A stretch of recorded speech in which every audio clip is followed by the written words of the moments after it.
Hi, I have a special guest.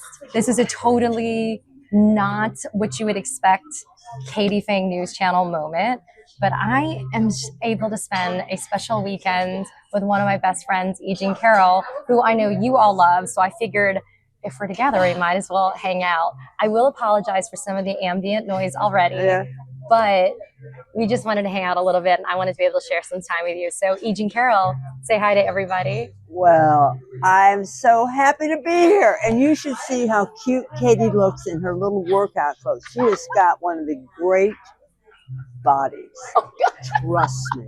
You're like, we don't tune in to the Katie Phang News Channel.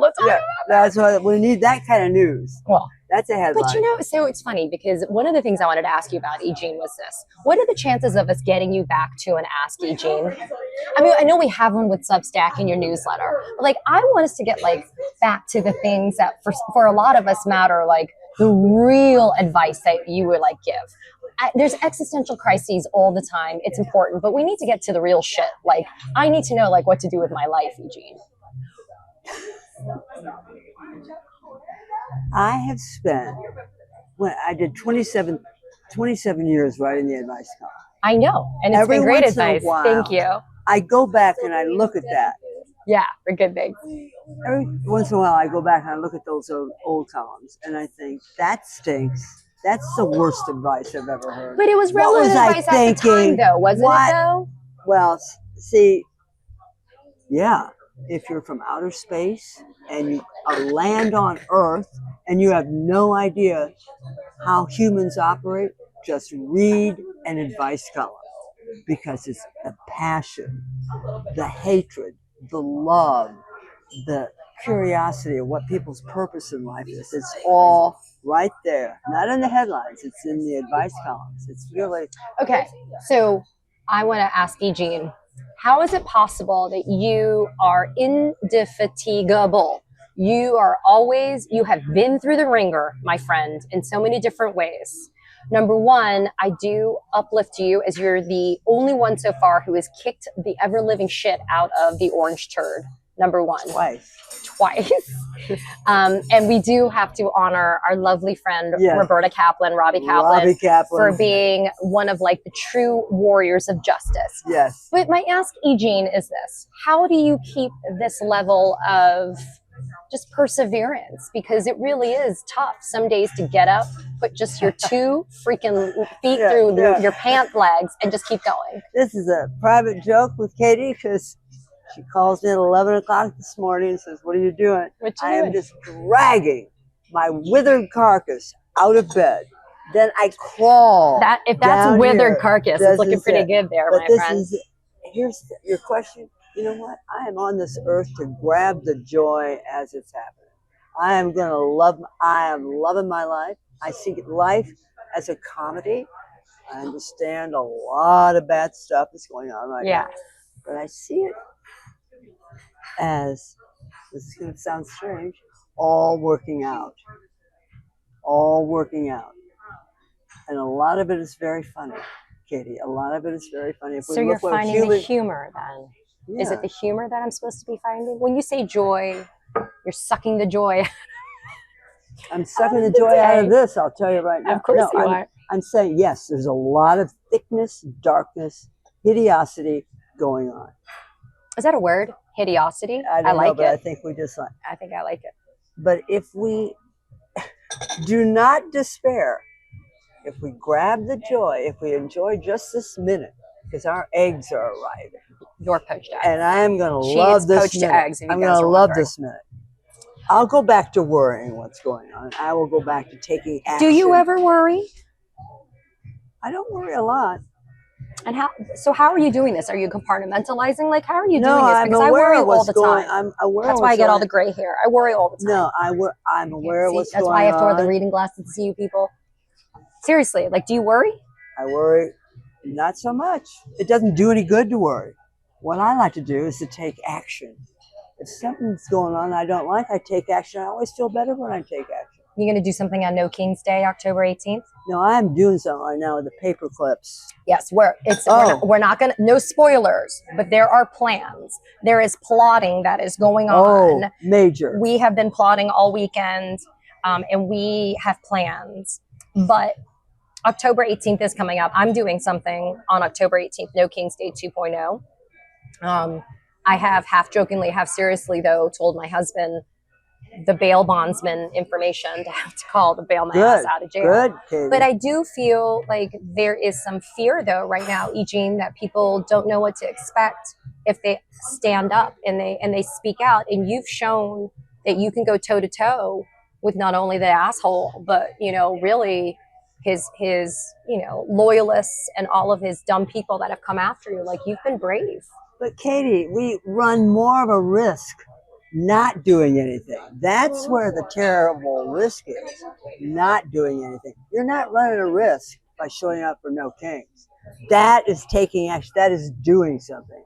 The risk is sitting on our lazy asses and not doing trying anything. To forget what's going on and trying to shove it out of our heads. That's the risk. So you're holding in your hand a paperclip.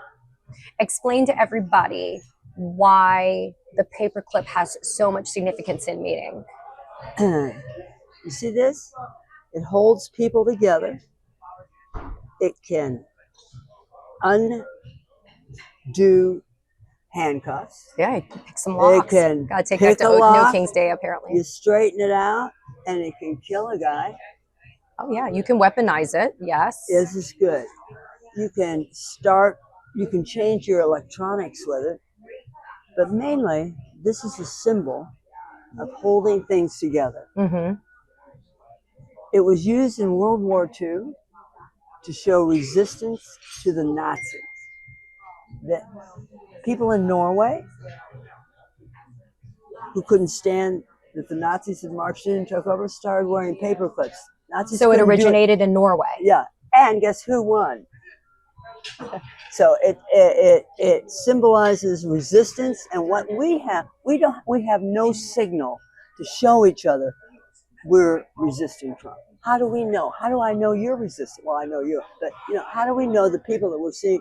If you wear a paperclip, like yes. I don't know if you guys can see, but Egene's wearing her paperclip here. I wore one last night when I was with Egene. Yes. It was from Egene, and Egene literally now walks around and she's got paperclips in her pockets. Right. She had them clipped to her skirt last night, like her dress. She was wearing a beautiful dress. We were together at a wedding. So I mean, the Trumpers have MAGA hats. Yeah, those big when ugly they red leave hats. the house, they got the hat on. They're a member of a community. They feel like they belong to something. We got nothing. Okay. So all we got is this little tiny humble paperclip. When I see somebody at the grocery store wearing a paperclip, we just signal each other and we smile. That means we belong. We have the joy of demonstrating our belonging to the resistance of Donald Trump. So I don't want to make too much of a pop culture reference, but I will here. Do you remember the Hunger Games trilogy and the books and the movies? Yes. Remember the mockingbird was like a symbol of the resistance, yes, right? That's it. Yes. Okay. Yes. So that's it. That's it. Okay. That's it. So for those of you now that didn't know about the paperclips, now you know about the paperclips. Yes. So the amazing thing too about paperclips they are ubiquitous. You can find them anywhere. Yeah. And although Egene is wearing one that's a bright green and the one she's holding is a bright yellow, it doesn't have to be fancy. Just wearing it somewhere on your person shows a level of unity and solidarity with people that are standing up to fascism. Let's take a detour. How ridiculous is this that Donald Trump thinks that Antifa is like a thing, that it's like an actual thing? But the real fear though is by allowing this narrative falsely to be propagated, any assistance, quote unquote, given to Antifa. So it's not really Antifa that's the real target. It's any people that are helping to fight back are going to be targeted now by this administration. Have a sip of coffee, because you just asked me what I thought Donald Trump was thinking. I have no idea. I have no You did idea. kick his ass. But I do know this is a powerful, powerful movement.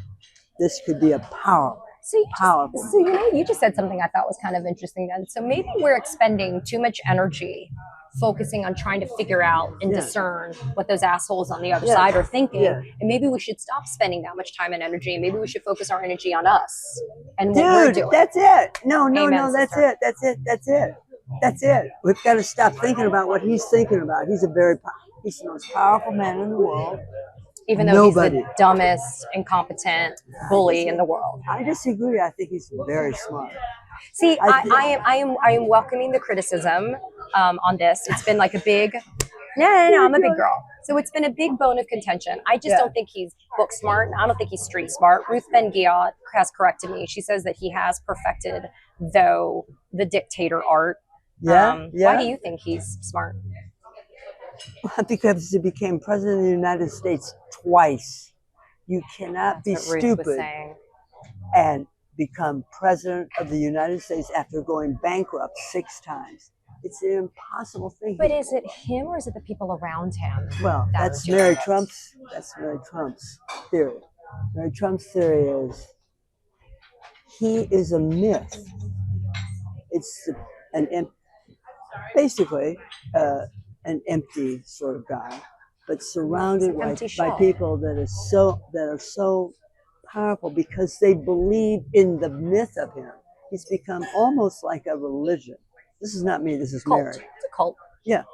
So they attribute to him all like the mythical powers. Yes, right. Of a god, of Zeus. He has the power of the thunderbolt, etc., etc. So yes, that's Mary's thinking. It's not him. It's the people who think he has the power. I disagree. I think he's one of the smartest guys, maybe, of the 20th and 21st century. Well, that's why Ruth Ben-Ghiat was saying, to your point, he matches the energy of dictators and autocrats that they're able to manipulate. I guess I'm a little bit conventional in my definition of smart, and I need to be a little bit more forward thinking about it. I concur. He does have a charisma, and he also has an ability to manipulate people into doing what he wants. But I think he has empathy. He read the poor people of this country way better than the Democrats. Touché. He saw them. We thought we saw them. He saw them, Katie.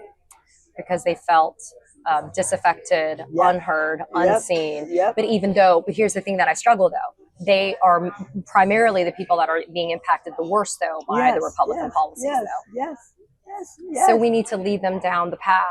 Yes, to righteousness. Katie. Yes, you would be a good person to lead them down the path. I know you do it every day in and day out. I appreciate that. No, and if she's constant, Katie and I talked last night. I feel like your viewers are my friends. Well, they are. They're not used to us doing this, but this is fun. I can't believe that Katie travels so much. I do. Her heart is so inflamed with what's going on. The girl's on a plane constantly. I saw her poor husband last night, who, by the way, is hot. Let me tell you. It's tall, atypical content striking, really personable, sweet. Yeah, but what did he say? He said he married up, though, E.G. He did say he married up. He said, I knew what I was getting into. He said that's what he said. Yeah, that's right. Well, it's so... So anyway, she travels all the time. She's rarely home. And when she's home, we're not home now. We're in a restaurant. Look, we're having breakfast. What are we doing? Katie is working. Well, I'm calling in a chit, so you and I can hang out for this channel. No, I'm calling it a chit. Well, look, I will say this though, because we'll wrap up so we can eat. I'm only able to do this because of people like you.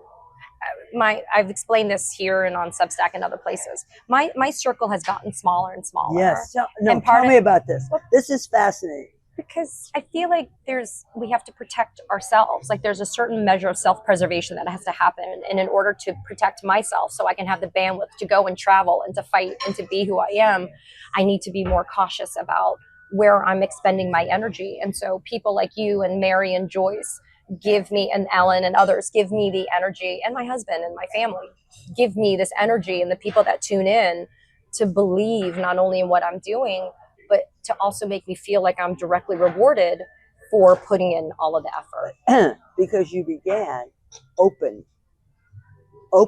welcoming everybody, and boy, everybody you trusted, you Trusted loved a your lot. followers, you trusted your They're great. followers.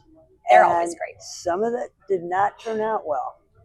Some, you know what, people are, I'm learning that there's a measure of selfishness that I naively, I guess, I mean, and I've been on this planet for a long time too, but I honestly do believe in the best of people, and I think I've been a little naive on that. But what's fascinating is it doesn't, just because my circle's getting smaller doesn't mean that my love for this country and for people and for the ideas. Explain why your circle is getting smaller. Because I don't trust as many people, because I am finding that I am getting burned, not because people are directly betraying Eugene, but I'm seeing one of the things that happened was after the Charlie Kirk stuff, I saw people posting stuff in memoriam and to like celebrate, you know, his life. And I'm like, no. And these are people that I thought were my friends. These are people that I thought were relatively apolitical in some ways. And then I saw that and I'm like, you know what? I cannot feel like that is happening where I am putting energy into that relationship. And so I've unfollowed, blocked, and just kind of like cut that out of my life. Well, it really isn't, it's incising, it's taking away things that are cancerous in your life. You have to be careful, because when you say I'm putting my energy into them, I literally put my energy into stuff. You are a fiery person. You know, you explode with sparks over ideas and things that you love and people that you like. Sparks come right out of your eyes. And so you got a husband because you can't do that with everybody, Katie. That's true. Come on in. Oh. Thank Good. you. Okay. Thank you so much. Thank you very much. Thank you. Oh, thank you. So everybody, this is Eugene's food. We're going to say bye, but before we go, we are saying keep your eyes peeled, because there's going to be some big announcements that are going to happen here that we'll do on a Substack Live. Why don't we do that too? We can go to Substack as well. And when we have our grand plan that we are scheming and plotting over this weekend, we will share it with all of you. It's going to be brilliant. But I'm going to let Eugene go and eat her delicious food. Thank you, Eugene. I love you. I love you too, Katie. And thanks, everybody. Bye, everybody. Bye. Katie Phang here. We launched the Katie Phang News Channel in partnership with the Midas Touch Network so we could bring you the latest in legal and political news. Straight, no chaser. So if you're a fellow truth teller, hit that subscribe button and share the word about this channel so we can build a high information America together.